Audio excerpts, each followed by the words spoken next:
What is up, guys? The Human Carjack here, and today we are back at it again with another suspension parts video. So if you guys checked out the last video, you saw that we installed a Perrin rear sway bar on the car, 22mm. So today we're going to be installing the front sway bar by Megan Racing. So here we've got the Megan Racing sway bar. This is the part number if you guys are interested, right there. And we also got a set of Endlinks by Rallitek, and that is the part number right there as well.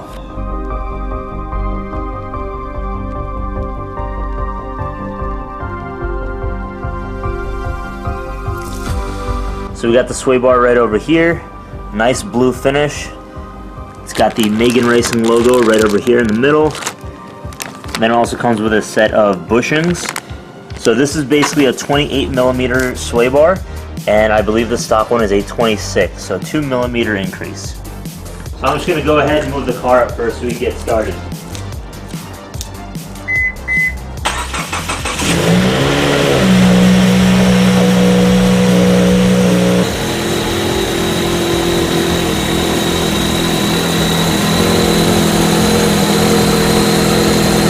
So the first thing we're going to do is take the jack. We're going to jack up the car, take off the front wheels.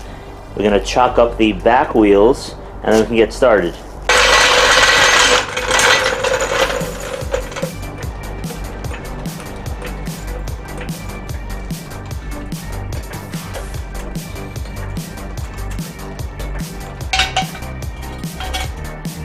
So we got both front wheels off. I put the wheel right underneath the side of the car over here, just in case, you know, for safety purposes.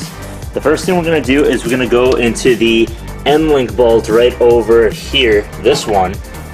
Alright, so we're going to take that off, and then we're basically going to take off the whole stock front sway bar together with the Endlink attached, and that's going to be a 17mm right here.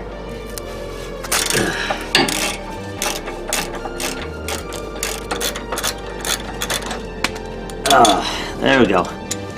Alright, we took that nut off. That was pretty stubborn. So again, that was a 17 on this side. So we're going to do the same thing on the other side, and then we have to take off the skid plate so we can have access to the sway bar so that we can pull it out. So now that we have the bolts taken off of both sides, alright, both of those 17mm bolts, what I have to do now is I need access to these brackets over here, but I have a couple of splash guards and skid guards and things like that that need to be removed. So I have to figure out exactly which bolts have to come off. I'm pretty sure this one has to come off. That looks like it might be a 14 or a 12. So this one right over here. Let me see what else. This whole thing I think has to come off as well, so it might have to be this bolt in here too. Right there, here, and here. Wait, where's my finger? Yeah, right there. So I'm going to see exactly how many bolts it is, and I'll tell you guys what size the screws are. So we removed both 12mm bolts that are holding in these guards, so one over here and one over here. And it seems like this is kind of connected to the whole skid plate over here. So I'm going to remove some of these 10mm bolts. There's one here. I already undid this one, and we're going to try and slide it out. And there are a couple of pop clips holding it onto the rest of the body, so we're going to take those out.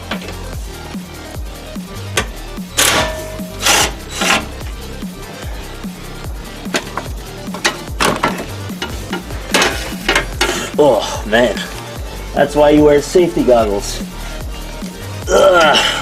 Alright, so we got the skid plate off. Now we just need to take these guards off over here. So those were a bunch of 10mm, and these look like they're 12s right over here. So you just have those last two, I believe. So 1, 2, and that should be it. Whoop. There we go. That's both of the, not skid plates, I don't know what these are called, the skid guards, but damn, those things are pretty heavy. And look at this, you could like really easily access the downpipe. So if I ever want to do anything with this, I might be going with a catted downpipe in the future, just cause I think it's a little bit too raspy sounding, but I don't want to sacrifice all the loud that's coming out of the exhaust, but we'll see. There's actually one more guard right over here, so we don't have full access to the front sway bar. So we have a bolt over here. This looks to be a little bit bigger. That might be a 15 or 16. So we got one there, one over here, and then two more on this side. So that's going to be a grand total of, well, all those bolts. Okay, so we took our last guard off. The first two bolts that were in the front of it have a nut on them. Right over here. So there's a nut on the other end of them. So there's no way to get these off, even with an impact wrench. You couldn't get it off. So you're gonna need a breaker bar. So I used one of these breaker bars here, put the 14mm on the end of it, and it worked out beautifully. So now I think we have full access to the front sway bar. Yep, we do. And now we just have to take off these brackets right over here. This bolt and this bolt.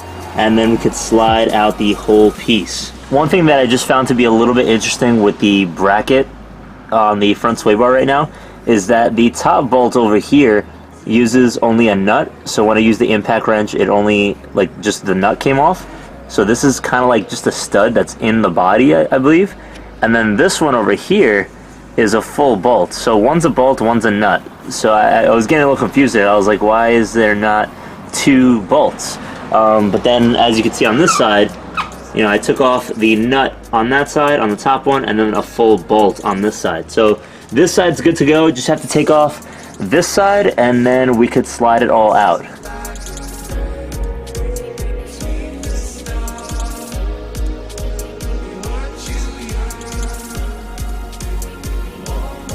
Yeah, so definitely feeding the sway bar out through the driver's side was the easier route. So make sure you do that.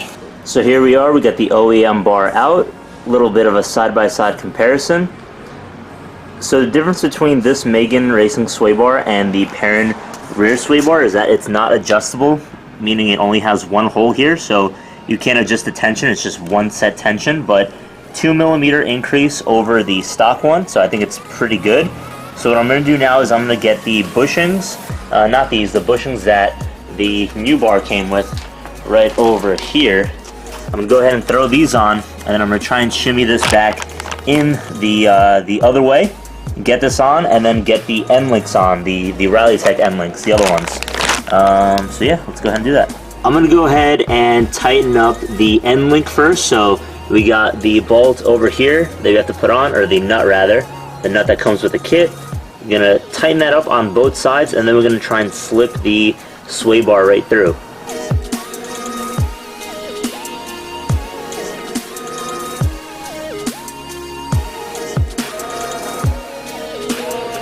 Alright, so we finally managed to slip the sway bar in the place that it's supposed to be.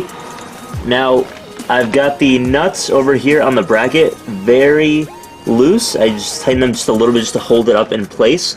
So now what we're going to do is we're going to adjust the height of the end links right over here, the height of the end links, just so that they could properly line up with the hole on the sway bar. Just tightened everything up, got the end links on there. Everything's looking pretty good. The install wasn't too bad. So just to give you guys a little bit of an overview. So these over here, these outer nuts are 17mm, and the nuts right over here on the Rallitek Endlinks, those are a 14 if you want to tighten those up. So 17, 14 right over there, and so is this one a 17 as well. So tightened up both sides, tightened up the what are they called? The bushings right over here. So tightened up both of those. Needed to use the impact wrench for both of them. So those were both 12s. So that wasn't too bad at all. It was really just orientating this thing the right way and kind of getting it to pass above the downpipe. That was a pain in the ass. So let me go ahead and go underneath the car so you guys see what I'm talking about. So this is how it kind of goes. So you got the end link on one side. It passes right above the downpipe, right? There's the downpipe right over here. Also, with these brackets, you got to make sure that the arrow is pointing backwards. You have that going above the downpipe, right over here. It kind of confused me here because usually manufacturers have their logo showing, like Megan Racing is covered now, so I was kind of skeptical about that. I was putting it in the other way, and I was getting a little bit confused. And then it goes all the way over here, and then we have everything tightened down. One comment I will make about the bar quality is great. Like, I did scratch her up a lot just trying to get it in here, but it's fine. Really like the color, really like the finish. It does feel really sturdy, and the bends are pretty nice as well. I will say though that when I was messing around with the bushings, I was comparing them to the stock bushings, and these, just flexing them a little bit just to get it over the bar itself, like to open it up, when I opened it up to get it over, they were already kind of cracking a little bit. Like, they seem to be much thinner than the OEM ones. So I did try using the OEM ones, but they are too small because they're for a 26mm sway bar, and this is 28. But other than that, no complaints. I'm gonna put everything back together now, and yeah. Alright, so I've been testing the car out here for a bit. I went out and tested it the first time, and I actually left one of the Endlink bolts a little bit loose, so I had to redo it. So yeah, I went back and tightened that up, and now I'm on the road again, and everything feels really great. No issues at all. The Megan Racing sway bar feels pretty good. But I know you guys have seen, like, well, if you've seen my other videos where I do like a comparison of, you know, like before and after I put on the sway bar, and like I show like the sway in the car. This one's very minimal, only if you're really pushing the car. Like if I'm going like maybe 30, 35, maybe 40 miles an hour, and I'm giving it like a sharp turn, and I'm talking sharp left and right, like I'm constantly going boom, boom, boom, boom, side to side, then you feel it start to really tighten up, and you know, you feel the grip. Stock front sway bar was 26mm. I only bumped it up by 2mm to 28. And then rear sway bar stock was 16, and we bumped that up all the way to what's it called, 22. So I mean, yeah, I guess I still have a little bit more extra, I guess, tightness in the back, in the rear sway bar. But overall, I'm liking the way the car is feeling. I think that when I do eventually go for the BC Racing coilovers, it's gonna feel so good. I know that a lot of guys who do have the Foresters have gotten just the coilovers without the sway bars, say that the feel is like it transforms the car. So I'm really curious to see what it feels like along with these sway bars as well. So guys, thank you so much for checking out the video. Please leave a like if you guys like the video indeed. I noticed that a lot of the viewers aren't subscribed, so if you guys like the video, please consider subscribing as well. It really helps out the channel, and it really helps me kind of get more of this content to you guys. Alright guys, thanks so much. Peace.